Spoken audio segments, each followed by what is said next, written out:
Tuesday evening, the 45-foot response boat medium crew arrived on scene and rescued 17 survivors from the waters in the vicinity of Lahaina Harbor, with all survivors reported to be in stable condition.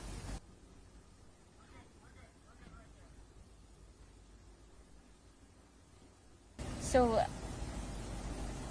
I think you're familiar with the incredible winds that were impacting Lahaina that night, reports of up to 60 miles per hour. So our crews did encounter those winds and some rough seas as a result of that.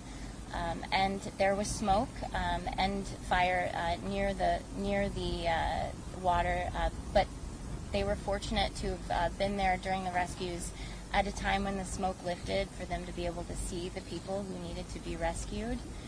But it was a difficult, a very challenging situation for our small boat crews from Station Maui.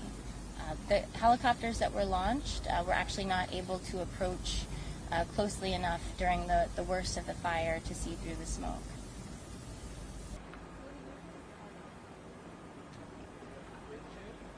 In the course of responding, they encountered victims that were in the water and also on the seawall, and some of them they assisted simply in transport to our first responder partners that were there in Lahaina, who were able to evacuate them.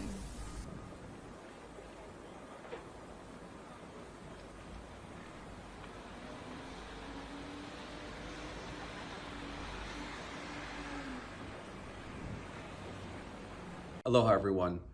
We've suffered a tragedy here in Hawaii. The fires on Maui have been devastating, but we have hope. Within 6 hours, the President of the United States approved our declaration so that we can get resources to those families who are struggling the most. In addition to that, as we've seen these fatalities rise, and it's 67 now, we know that people are doing so much. MauiStrong.hawaii.gov has brought more than $100 million already to the relief effort because of people like Mr. Bezos and others. You can see now that 1,000 structures or more have been destroyed. So that's why we have this number. People should call FEMA, sign up. They will get resources almost immediately. And in the coming days, you'll see us start the Hawaii Fire Relief Housing Program. This means we will be able to get people into hotel rooms, Airbnbs, and so on, so that they are safe. Look out for your neighbors, love them. That's what we will be defined by in the future, how we take care of our ohana.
What I'm expecting is going to be it's going to be sad to get down there, you know, and it's a very hard moment. Of course.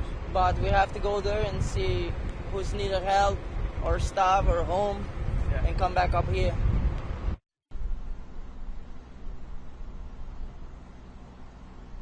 this moment, we just look at everyone to be alive, to be safe. That's all we're trying to do. And the rest, you know, go from there.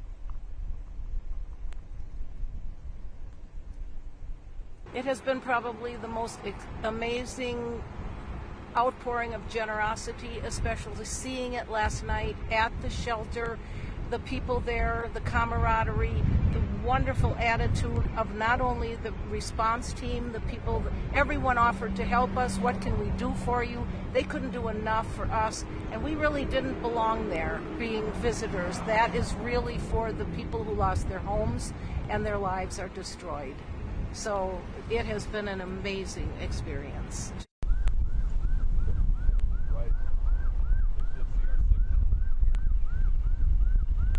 The first 2 nights we spent here on the road waiting because we kept getting information that it could possibly open, but realizing the magnitude of the disaster that was down there, and also being disaster response trained and certified, we understand what the people here are going through. And last night we went to the Red Cross to try to get the emergency number we needed through them to get back on the island, and we were taken into a respiratory doctor from the local hospital, got us a CPAP, and he also took us to his home, and we spent the night at his home last night. And then this morning he gave us the information that the road was open for us.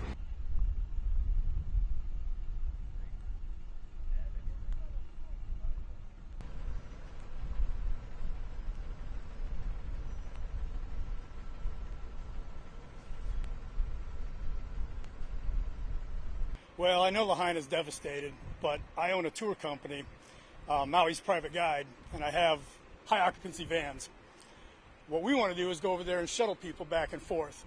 And I haven't been able to get any official response from the mayor's office or the governor or anything of that nature. So I thought I'd just come over here and ask the cops and say, what's it going to take for me to go over there and rescue people?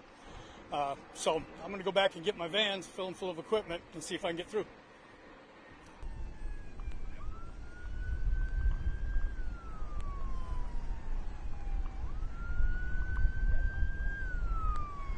Total devastation. We live north of Kaanapali and Kahana, so our home is okay, but no power, obviously, no cell phone service, so we're going to do our best.